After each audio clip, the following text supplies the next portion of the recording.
राधा मोहन सिंह। बहुत धन्यवाद जो आपने अवसर दिया। माननीय रेल मंत्री जी को भी मैं धन्यवाद देना चाहूँगा, क्योंकि आज़ादी के बाद पहली बार बड़े ही चतुराई से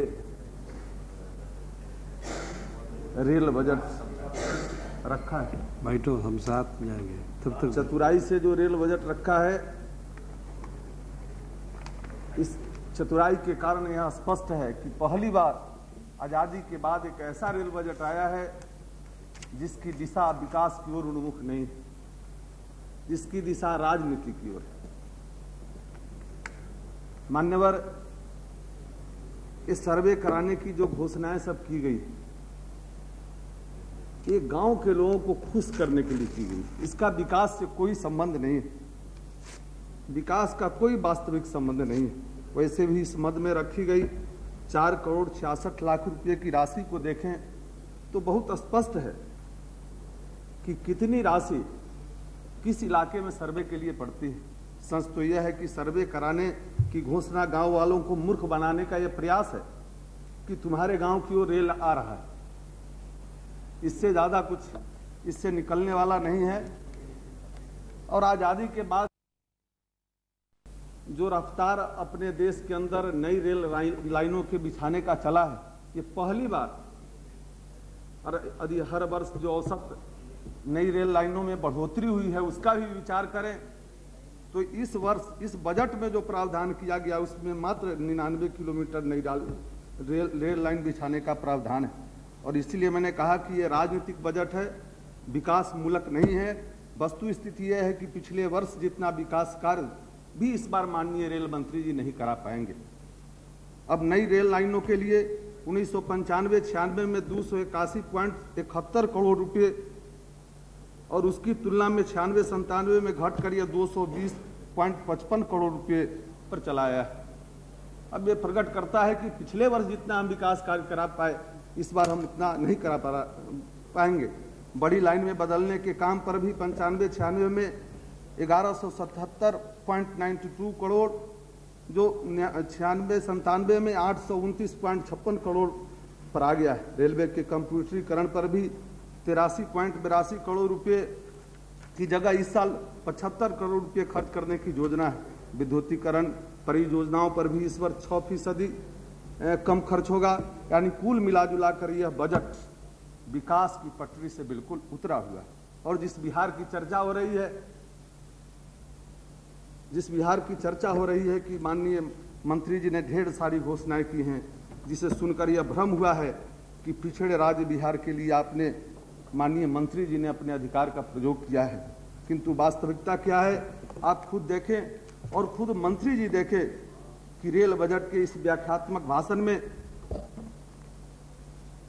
व्याख्यात्मक ज्ञापन के पेज नंबर 38 पर मद 15 से 18 नई रेल लाइनों से संबंधित इन घोषणाओं पर अमल के लिए 250 करोड़ 79 लाख रुपये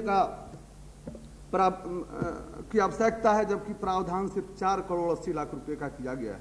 जिन लाइनों का संबंध बिहार से जरूरत है 250 करोड़ का, प्रावधान है 4 करोड़ का। और उसी प्रकार से पेज 45 पर मद 41 से 47 तक अमान परिवर्तन से संबंधित जो घोषणा हुई है उस पर अमल करने के लिए 368 करोड़ रुपया कम से कम चाहिए, जबकि प्रावधान किया गया मात्र 1900 करोड़ रुपये का।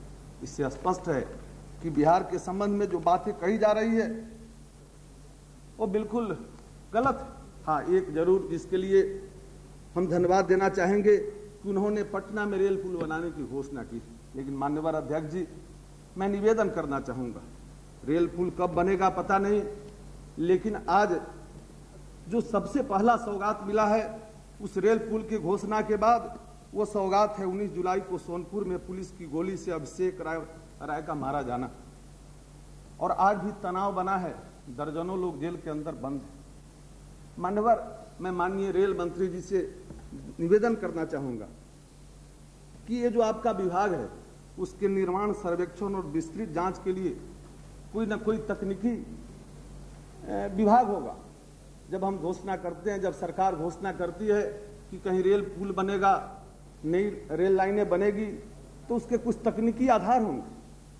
लेकिन परसों बिहार के विधानसभा में जब एक विधायक ने शून्यकाल में एक सवाल किया, तो माननीय मुख्यमंत्री जी ने का जवाब था कि मैं जद का राष्ट्रीय अध्यक्ष भी हूं और प्रधानमंत्री तथा मैं जद का राष्ट्रीय अध्यक्ष हूं और इसीलिए मैं प्रधानमंत्री और रेल मंत्री खुद बनाता हूं, इसलिए पुल वही बनेगा जहां मैं कहूंगा। तो मैं समझता हूं कि इन विभागों को समाप्त कर देना चाहिए। बिहार में तो सर्वेक्षण पर भी खर्चा करने की जरूरत नहीं है कि जब वहां के मुख्यमंत्री कहते हैं कि रेल मंत्री मैं बनाता हूं, इसलिए पुल कहां बनेगा ये मैं तय करूंगा, नई रेल लाइन किस रास्ते से जाएगी मैं ये तय करूंगा। आप लोग और इस प्रकार की जो आप भी वही मांग कर रहे थे कि पुल अमुक जगह बनना चाहिए। ये पुल कहां बनना चाहिए? पटना के अंदर। परसों तो वहां से बैठ के हल्ला कर रहे थे कि पुल दीघा में बनना चाहिए। नहीं, मेरा मतलब ये है वहाँ आप और मुख्यमंत्री दोनों एक हैं। तो ये मत कहिए। आप मैं आपसे निवेदन करना चाहूंगा, वही बनना चाहिए। मेरा आपसे निवेदन हुआ कि पुल, इतना महत्वपूर्ण पुल, इतने लागत का पुल, तकनीकी ज्ञान का आधार होना चाहिए उसका। समाप्त नहीं, मैं ये कह रहा था कि बिहार के लिए जो कुछ कहा जा रहा है खत्म हो गया, जल्दी इसमें वास्तविकता नहीं है। मैं अब सिर्फ 2-3 ऐसे मुद्दे की ओर माननीय रेल मंत्री जी का ध्यान ले जाना चाहूंगा। ध्यान ले जाना चाहूंगा। मुख्यमंत्री ने वहां पहले कुछ नहीं बोला। ये देखिए बहुत दुखद घटना हुई है, जो घटना हुई है उसके लिए दुख करना चाहिए।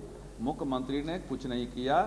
जहां निर्माण कार्य होगा वहीं क्या कहते हैं कि निर्माण कार्य होना था, सारा चीज था, लेकिन अननेसेसरी लोगों ने उसमें पॉलिटिक्स लाने की कोशिश की और एक बच्चे की उसमें जान गई, जिसके लिए सबको दुख होना चाहिए।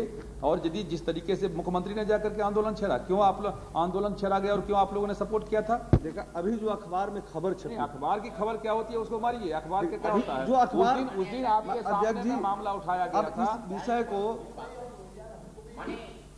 इस विषय को इसलिए उस मामले को छोड़िए। जो इस विषय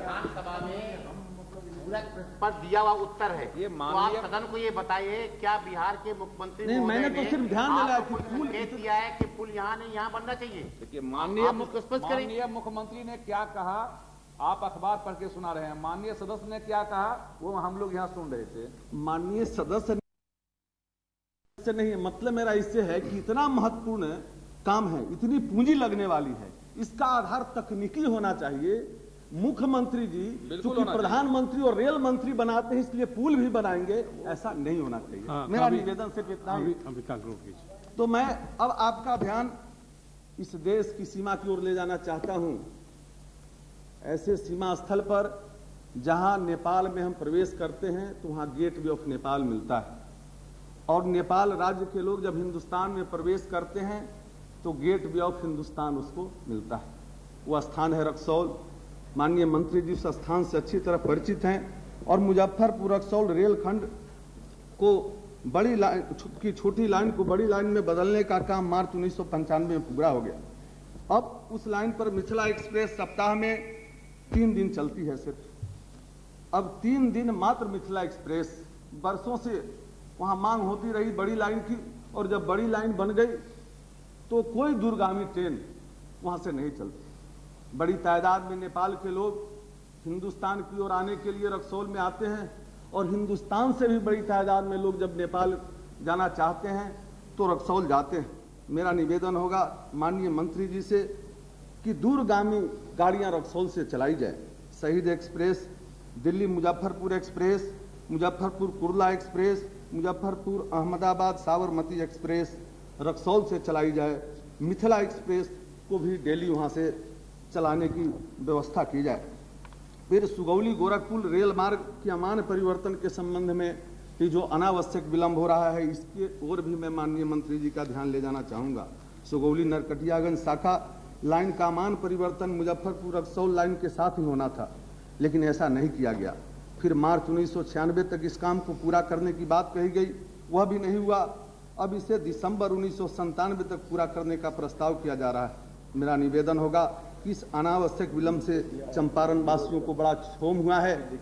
इस दिशा में भी आपकी ओर से कार्रवाई होनी चाहिए। मोतिहारी चंपारण का मुख्यालय रहा है। माननीय मंत्री जी विश्व की सबसे घनी आबादी नेपाल की तराई और अपने उत्तर बिहार के हाजीपुर, चंपारण, मुजफ्फरपुर का इलाका, सीतामढ़ी का इलाका सबसे घनी आबादी जहां निवास करती है। चंपारण के किसी भी शहर में कहीं ओवरब्रिज दिखाई नहीं देगा। नरकटियागंज, रक्सौल, मोतिहारी जैसे शहर में मेरा निवेदन होगा कि मोतिहारी के अंदर, रक्सौल के अंदर ओवरब्रिज का निर्माण करें। मोतिहारी का रेलवे स्टेशन, जब महात्मा गांधी इस देश में आए थे, अफ्रीका से आए थे, तो सबसे पहले मोतिहारी पहुंचे थे। आज़ादी के समय जो प्लेटफार्म की स्थिति थी, यानी अंग्रेजों के जमाने में जो कुछ हुआ, उससे फाजिल वहां कुछ दिखाई नहीं देता। वहां के प्लेटफार्म पर महात्मा गांधी के चंपारण यात्रा के विभिन्न अवसरों के जो रेखा चित्र थे आज गायब है। मतलब कोई परिवर्तन नहीं। मेरा निवेदन होगा कि उसका आधुनिकीकरण किया जाए। आपका ध्यान मैं मुजफ्फरपुर की ओर भी ले जाना चाहूंगा। एक खान पान विभाग की क्या दुर्दशा है, उसे आप स्वयं उसकी जानकारी ले सकते हैं। अब सबसे अंत में मेरा एक निवेदन होगा, जिसकी चर्चा कई सदस्यों ने यहां पर की है, कि बिहार के अंदर बुद्धिस्ट मार्ग का जो रूट है, उसमें भी कहीं नई रेल लाइन बननी चाहिए। मेरा निवेदन है कि संपूर्ण उत्तर बिहार के अंदर वैशाली, केसरिया एवं अरेराज ऐतिहासिक दृष्टि से देश का अत्यंत ही महत्वपूर्ण स्थान है। इन पवित्र स्थलों की महिमा एवं ख्याति के कारण ही देश विदेश के हजारों पर्यटक आते जाते हैं। केसरिया एवं अरेराज में बिहार भर के लोग साल में कई बार अपनी श्रद्धा अर्पित करने के लिए आते हैं। इसी मार्ग में जापान 125 फीट विश्व का सबसे ऊंचा शांति स्तूप वैशाली में ही बनवा रहा है। परंतु इतना होने के बावजूद पर्यटकों एवं स्थानीय लोगों को रेल सुविधा नहीं। हाजीपुर, सुगौली, भाया लालगंज, वैशाली, केसरिया, हरसिद्धि रेल पथ के निर्माण होने से दर्जनों व्यावसायिक एवं ऐतिहासिक परिक्षेत्र प्रभावित होंगे। यह मार्ग वैशाली, मुजफ्फरपुर एवं पूर्वी चंपारण के 11 प्रखंडों से होकर जाएगा, जिसकी आबादी लगभग 30 लाख के आसपास है और लगभग 1500 गांवों को रेल मार्गों की सुविधा मिल सकेगी। यह मार्ग बुद्धिस्ट अंतिम है। यह मार्ग बुद्धिस्ट सर्किट के अंदर भी आता है। इस रेल मार्ग के निर्माण की कल्पना विभिन्न स्तरों पर 1904 से चल रही है। अतः मेरा आपसे निवेदन होगा कि जनतंत्र की जननी वैशाली, जो आपकी भी जननी है, और उसी जनतंत्र की सीढ़ी पर चढ़कर आप देश के इतने महत्वपूर्ण स्थान पर आज विराजमान हैं, उसका स्वाभिमान बढ़ाने के लिए, उसका मान बढ़ाने के लिए आप जरूर घोषणा करिए, हाजीपुर सुगौली रेल पथ का निर्माण कराइए। इन्हीं शब्दों के साथ, इसी उम्मीद के साथ कि हाजीपुर सुगौली रेल पथ के निर्माण की घोषणा अवश्य करेंगे, अपनी बात समाप्त करता हूं।